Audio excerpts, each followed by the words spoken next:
Hey guys. Yeah, empathy with your boss, empathy with your colleagues, empathy with your executive team, empathy with people in the company who aren't bought into some of the ideas. So just a personal experience, it took me about a year in San Francisco to land my first product gig. I was so excited about it. And I came in with the attitude that I'm the CEO of the product. I'm going to tell people what to do. And 8 months later, I was fired.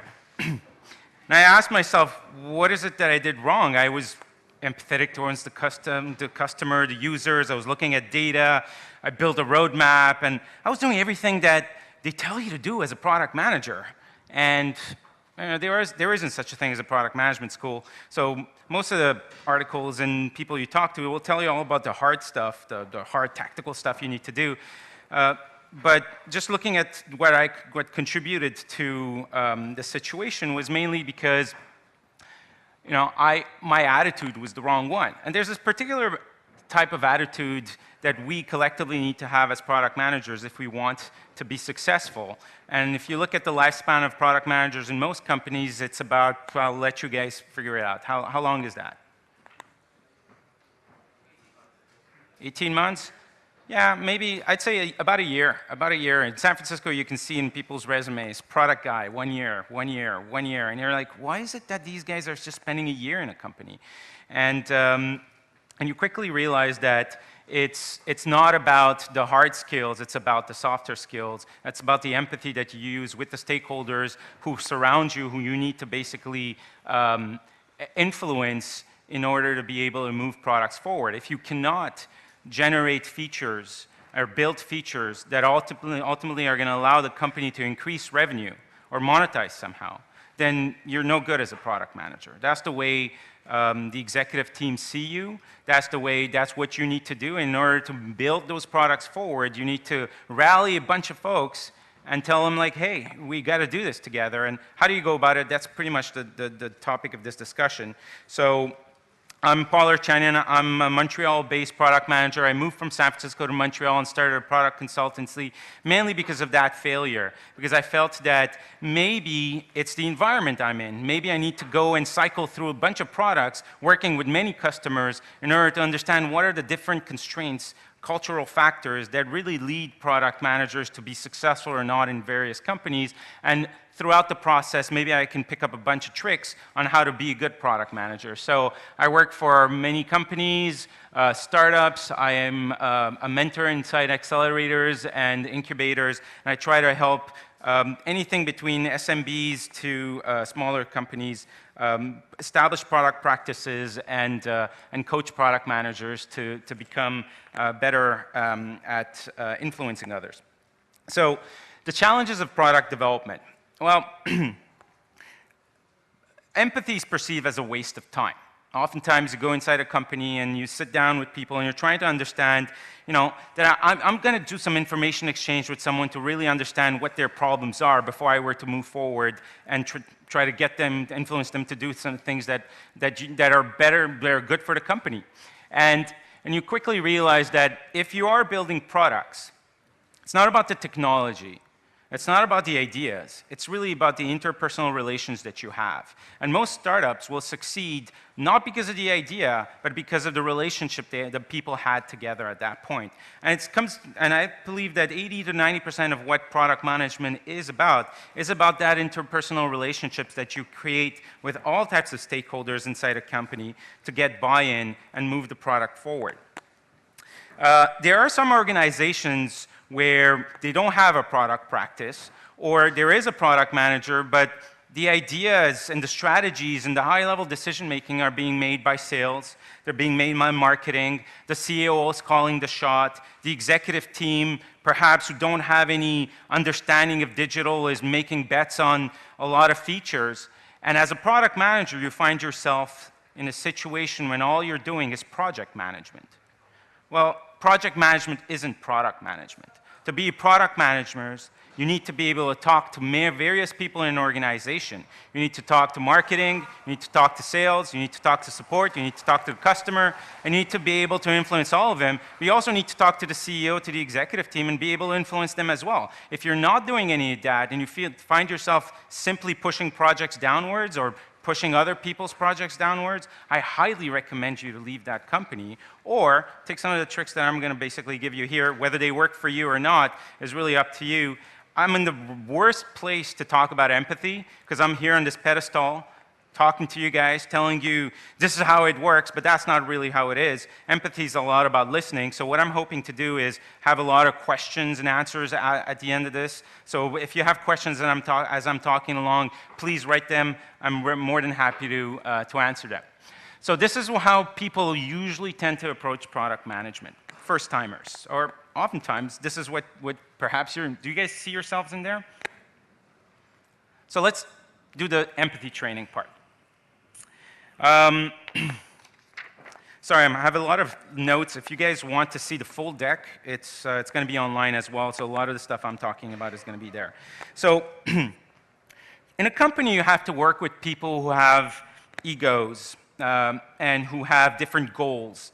And oftentimes, the ideas that's being generated often get killed outright or being crushed by the weight of a company. So that human element of egos and emotions is something that you have to accept first and foremost as a product manager. You have to say, this is the constraint I have to work with. I unfortunately have to engage with various people inside an organization. Each one of them has a goal who are collectively or individually against my objectives as a product manager, and I need to basically live within this world. This is the world I have to generate consensus, and if you're willing to accept that as a product manager, then you're able to move forward. That said, you have no power to change people's way that people think. You can basically be that Dilbert guy who says, well, look, I just added everyone's ideas. You don't want to be that guy. So you got to start using soft skills like empathy, becoming a good listener, and encouraging them to talk as ways of getting consensus, or this happens. It'll take a second to read that, but has this ever happened to you guys? I want to see some hands up there. There you go. Yeah. So, you know, it's what happens in an organization is that as a product manager, you're not going to win every single battle. Bad decisions are going to be made. The CEO is going to make bad decisions. Engineering team is going to overestimate or give you poor estimates on deliverables. And there's going to be little shared understanding of the things that you're doing. And these are the constraints you're living in. So how do you go about solving those? So, oops, let's go backwards. I'm going too fast here. So, first of all, a lot of people talk about product managers as being the ones with the shit umbrella. Who's ever heard of that? Yeah, so, yeah, that's the constraint you have to understand. And it's like, it's not about shit umbrella. People are shitting on you. Yeah, marketing shits on you. They want someone else's features. Sales tells you that they have $1 million deal, but they need features. And ultimately, you can perceive it as being the shit umbrella holder, but ultimately you have to turn that around and say, well, no, it's all about team building. It's about mutual support. How can I basically use some of my skill sets here? What are the ingredients I can use in order to, you know, prevent myself from looking at the world as a shit umbrella, but look at the world from the right way in order to deliver things. So the bad thing to do is, you know, to go to your colleagues and say, you know, what's the point of talking into this? You know, you're looking at this totally wrong. And that's basically an attitude that most people don't have, but oftentimes when you have ideas and you're a product manager, you find yourself doing a lot of rewinding in your mind and repeating the same shit over and over again to the same person, which basically isn't the right way of doing things. You basically have to do the opposite. So what's good about it, the good way of looking at it is, can we swap glasses? It might help me to see your point of view and trying to understand how other people feel, what are the constraints, the goals, the objectives they have, how emotional they are about it, in order for you to use that as leverage, turn it around and get buy-in.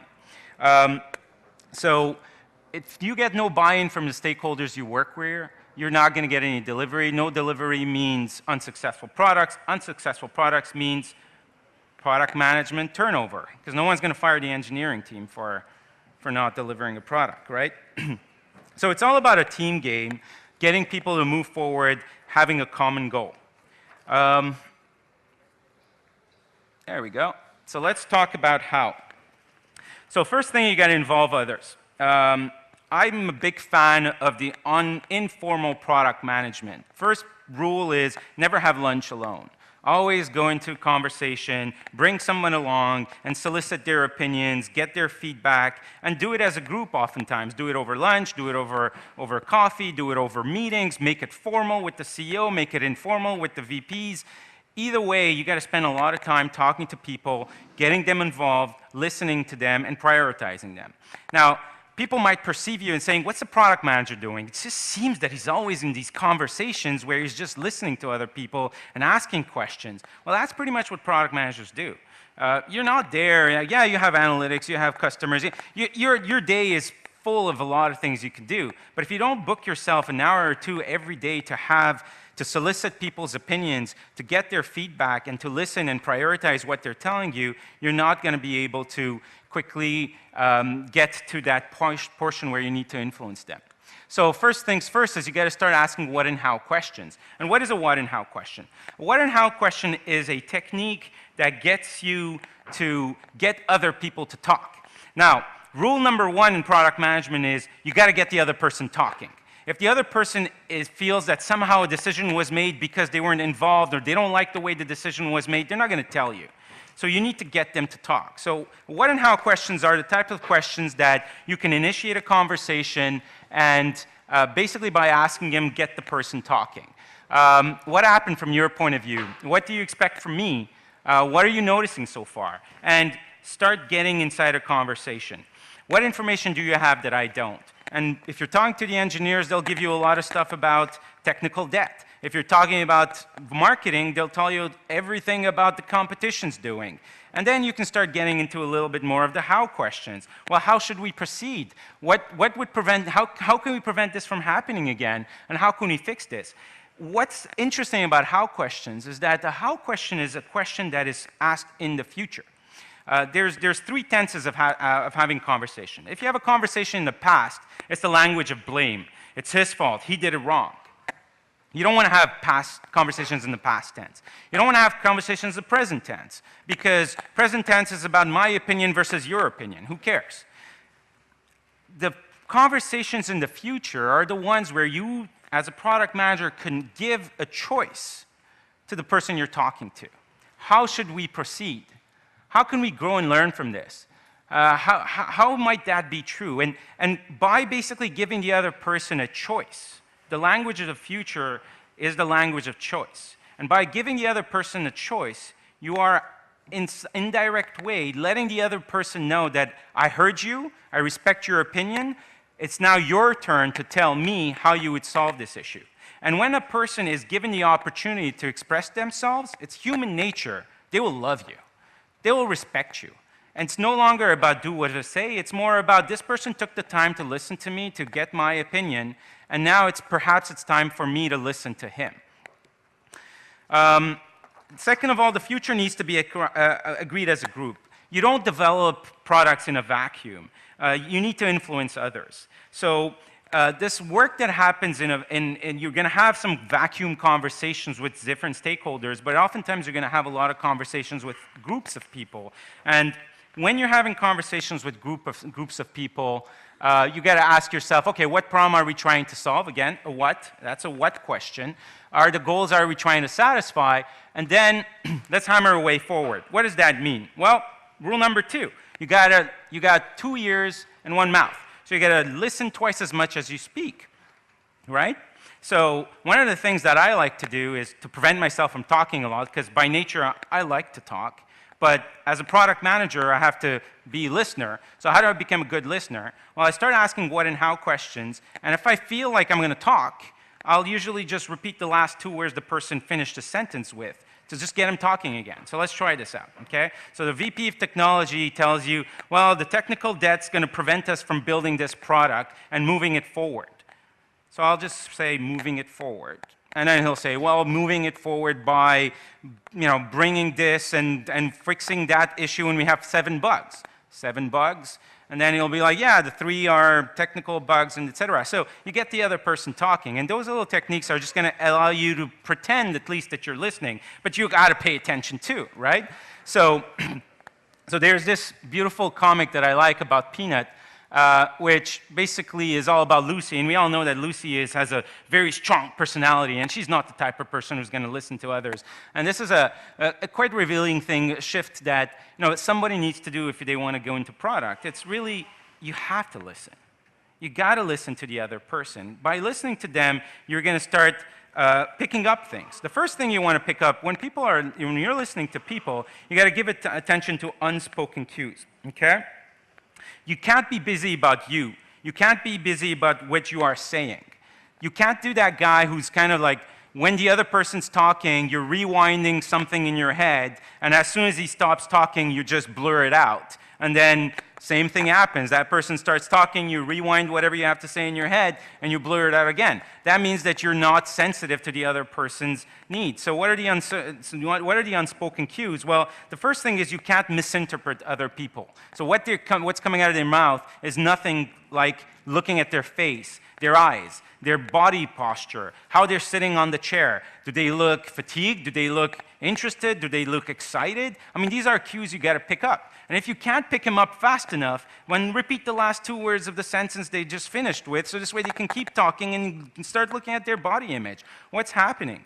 The other thing I would ask you guys to do is there's this test by Social Intelligence done that basically allows you to go and test. You look at a series of pictures of people's eyes and eyebrows, this part, and test yourself. Are you able to determine if someone's happy, angry, dissatisfied? How do I look right now? Do I look happy? You guys, do I look nervous? Do I look angry? So these are things that, as a product manager, you need to be able to pick up those cues. So practice looking at people's eyes. Practice as interpreting what they are not saying through their body language. And keep practicing here. I got 9 out of 10 when I did it. And I kept looking at it, and it's quite interesting on how you can basically become better at understanding people's real intent and not misinterpreting them. It's not because the VP of sales said, well, yeah, high five, we're good for this, that he's bought in. His eyes might be saying otherwise. You also have to embrace discourse. Every team member has their opinion, and sometimes there's going to be some kind of productive disagreements that are going to arise. And it's fine for disagreements to arise. But your job as a product manager is to embrace that discourse, is to allow that conversation to go along. You can't take sides. You got to listen. You got to ask what and how questions, and then move the conversation to the future.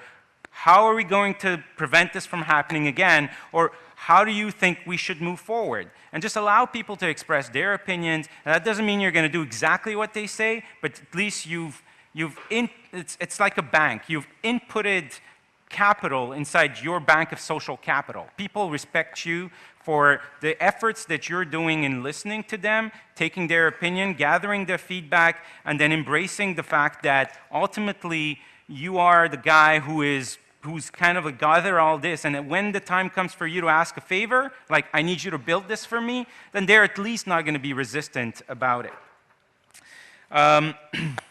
So let's talk about doctors, physicians. You're not a roadmap communicator. That's not your job. You need to identify the people who are not motivated to succeed because they didn't like how the decision was made. And to do that, you need to use some of the techniques our physicians have developed over the years. I think that graphic shows a little bit what physicians do. They're trained. They go to school. They tell them, like, okay, here's the deal. You're a doctor. You're going to ask someone to make a life-changing decision, like stop smoking, exercise more, lose some weight. And you're expecting people to simply do as you say. Well, if a doctor simply said, lose weight, I wouldn't lose weight. I need to know why I need to lose weight. But I also need to make sure that he's leveraging some of the tools that he knows as a doctor to influence me. So being a good physician means being a good physician. You need to create a bond between patient and physician. And one of the ways they do it is by using the stethoscope. Now, the stethoscope test, I don't know if you guys knew, but the stethoscope is a useless piece of medical, I'd say it's an antique. I mean, if you realize it, who watches ER or doctor shows? Do you ever notice that, like, they put the stethoscope like this on the side, right? Like where the ears are here and the thing is there? What did they do that? That's because they don't use it. But why do they have it on their necks all the time, right? Well, it's because when you get inside a doctor's office, the first question they'll ask you is personal questions. They'll look at your eyes and say, what do you do in life? Do you have a family? What's the situation at work? Are you stressed at work? So they'll ask you a lot of personal questions. That's about creating the empathetic element, the what and how questions. But followed with that is the touch, the physical exam. People don't trust doctors who don't touch them. Who gets touched by doctors here? Who would trust a doctor that doesn't touch them? Well, I don't see a lot of hands. Well, first of all, when a doctor goes inside a room and let's say, okay, I'm going to tell you an example. Let's say I'm like 3 times the size of who I am right now. Obviously, I need to lose some weight. I show up at a doctor's office and I say, hey, I'm sweating a lot, it's my heart, it feels like I'm uncomfortable in my body. What do you think he's going to say? Lose some weight, dummy, right? So, but he's not going to do that. Guess what he's going to do? He's going to talk to me about my social habits. You have friends, you go out of the house, how's your stool doing? You know, all those questions. And then he'll say, okay, now sit over here. He'll put a stethoscope and he'll touch your heart. And then he'll make you cough a little bit, right? And look inside your ear and open your mouth and say, ah, what is he doing that? He's creating a bond. He's trying to narrow the distance between who you are as a person and who he is as a physician. By creating that bond, the next question he's going to say is, great, I'm going to ask you to do some blood tests for me.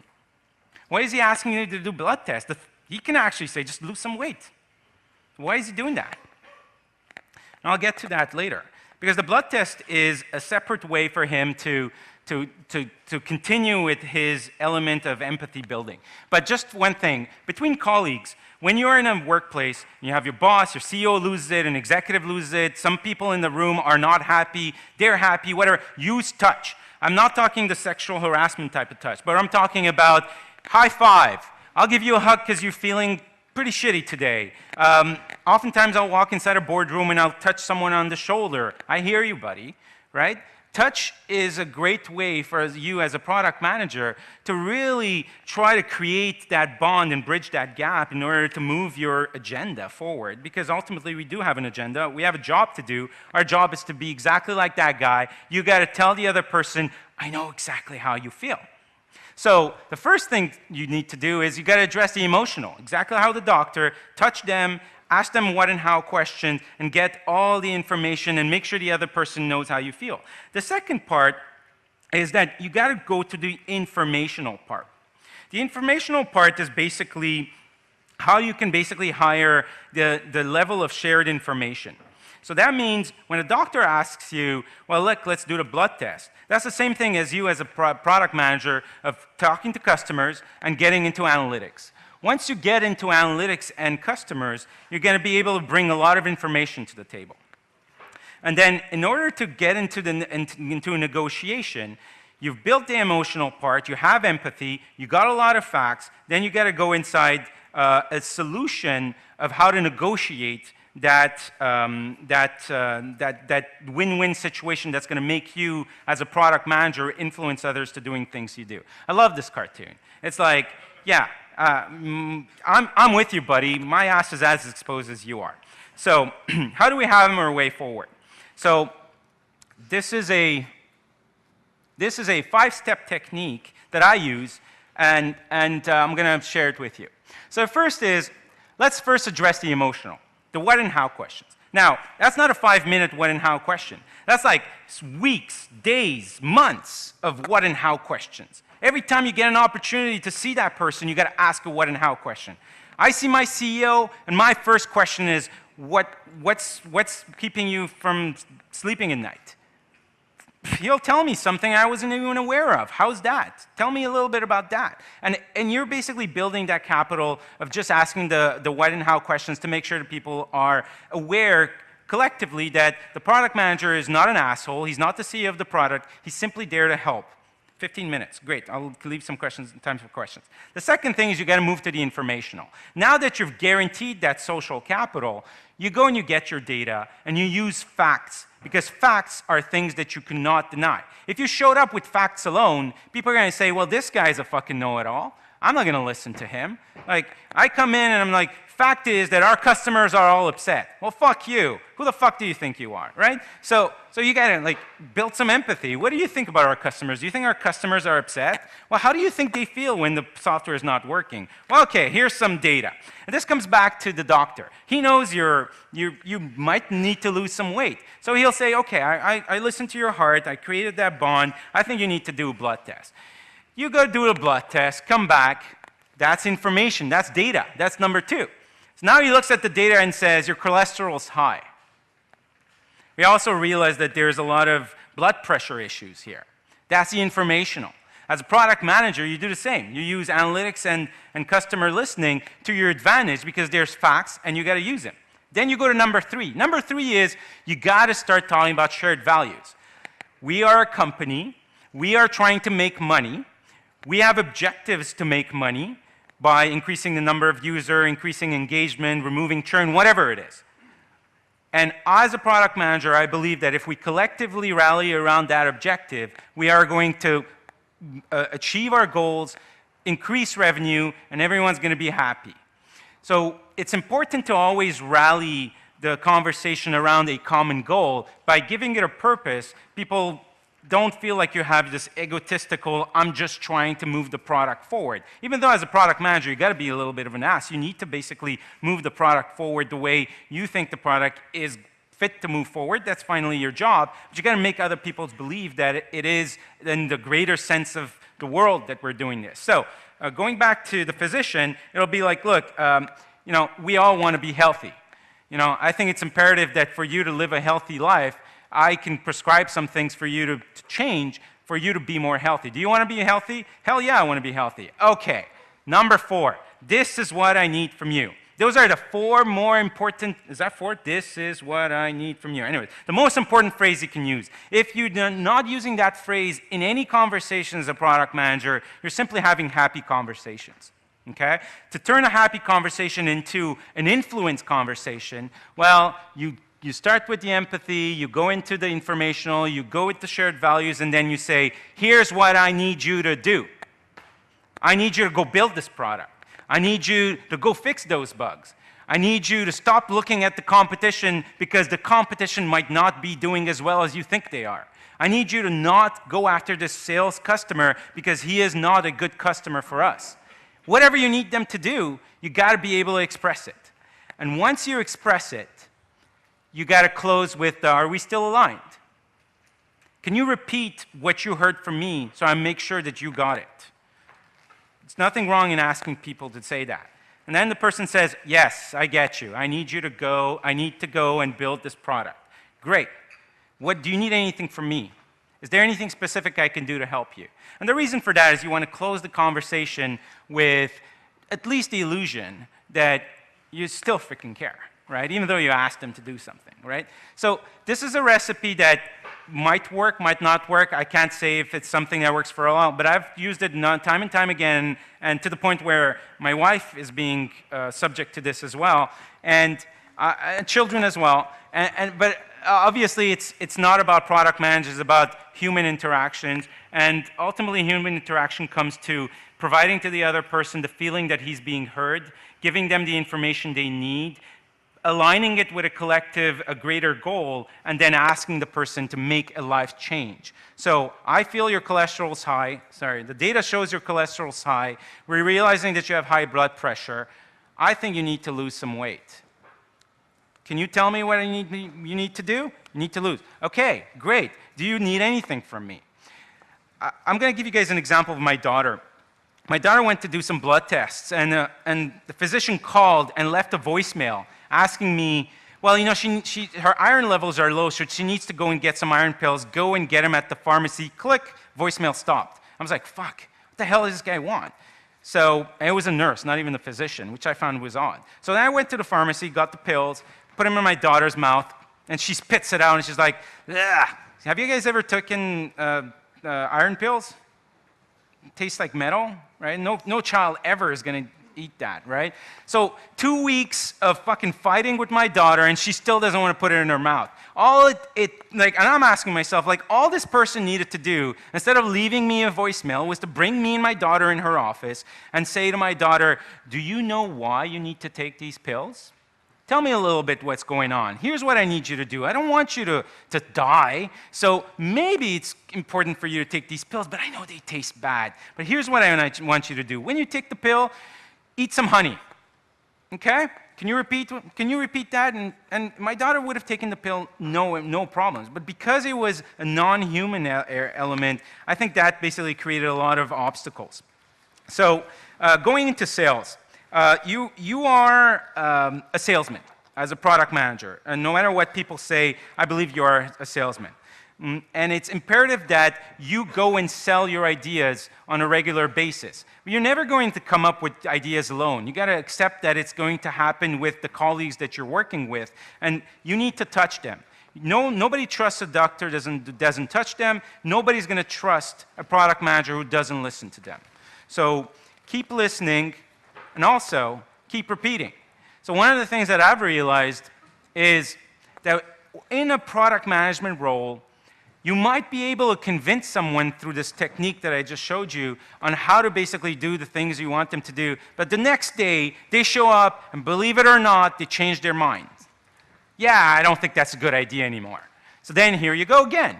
You go through the same techniques. Why do you think it's not a good idea? Tell me a bit more about that. And you're constantly the guy repeating and repeating and repeating. And by repeating things, you're constantly bringing out the reason why we're doing things, but also making sure that by repeating, you're implementing it all, listening into it in order to influence them going forward. So that's about it for my talk right now. If you guys have any questions, I think it's imperative that I listen to you here. And what I'm hoping that you guys got out of this is that product management is a lot about the softer things, the intangibles that people don't see you doing. And ultimately, if people start telling you, I feel like you're the shrink in this place, that's a good sign. Thank you.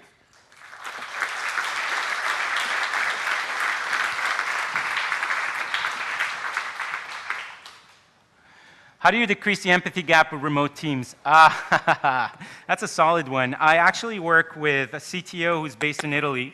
He's sitting right there. So rule number one, he's here today. I invited him to the whole conference so I can share and ask him what and how questions. So yeah, you got to get out of your way. It's like the voice conferencing thing is a little bit hard to do. So anytime you have an opportunity to pick up the phone and call, anytime you have an opportunity to have conversations face to face, try to do them. If you don't have budgets, then you have to have another empathetic conversations with the people, the CFO and the people who hold the money in order to convince them why it's important to have a face-to-face encounter with some of the colleagues you're working with. How to decrease, let's move to next. I don't know if that answers it, but next one. Which one do we choose?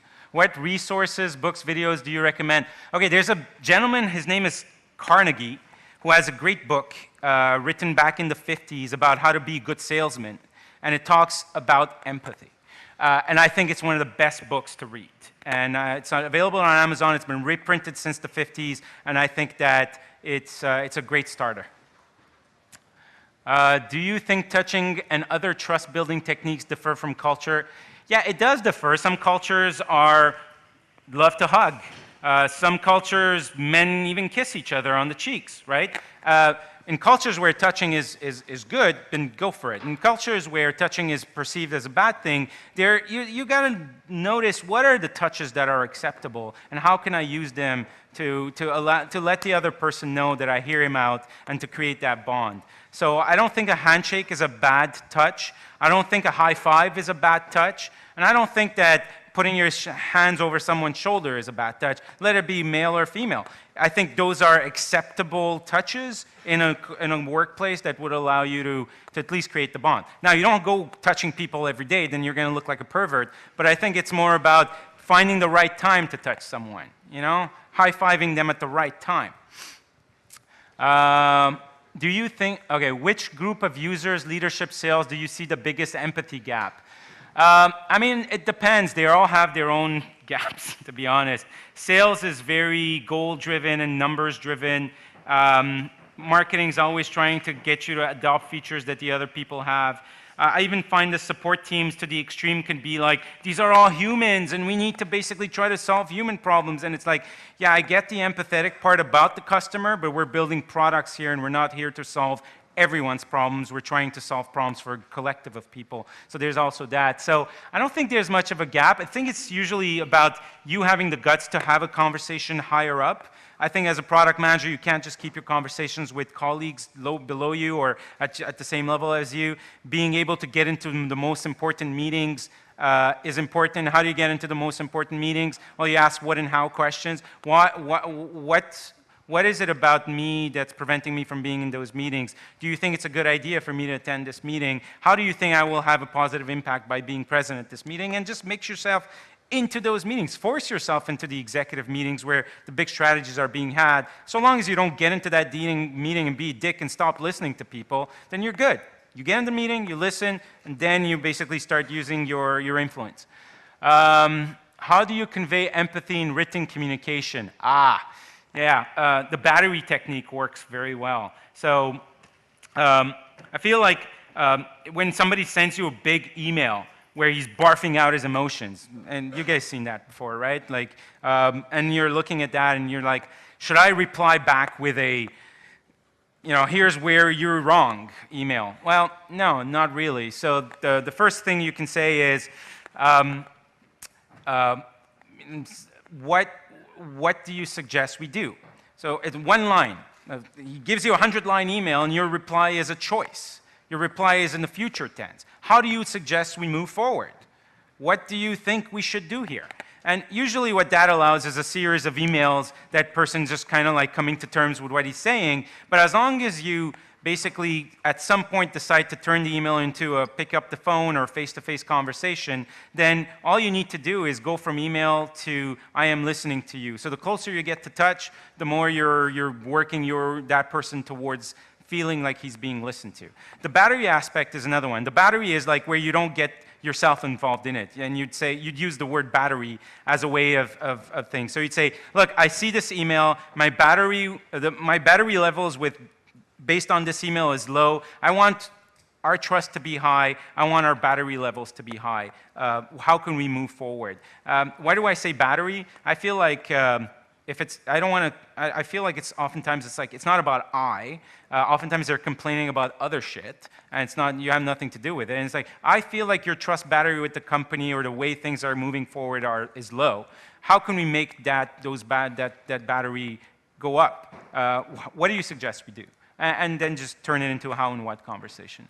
How do you convey, okay, do you think addressing emotional issues first might feel fake, so people think you're doing it for your own agenda? Yeah, I think so. But, you know, keep practicing it. I feel that whenever I go to social events, parties, etc., I usually, like, the first question I ask people is, where are you from, what do you do, and what and how questions, and my wife's like, where the fuck are you having these conversations with these people? And I'm like, I'm practicing. I'm practicing every day. I practice and practice and practice because I want to make sure that I come off as being as empathetic as possible. So anytime I'm in a setting like this conference, I'm sure I've had conversations with some of you where I tried to do a lot of listening and asked a lot of what and how questions, and soon enough everybody was going off talking about great things. And there was a certain gentleman, where's that guy? There's one guy, and he said, after half an hour of conversation with this group of you guys there, the Romanians in the back, you guys, right on, and here you are. And he was like, who are you? After talking to us for this long, we don't even know who you are. And I was like, yes, got it. So yeah, now I feel I'm empathetic.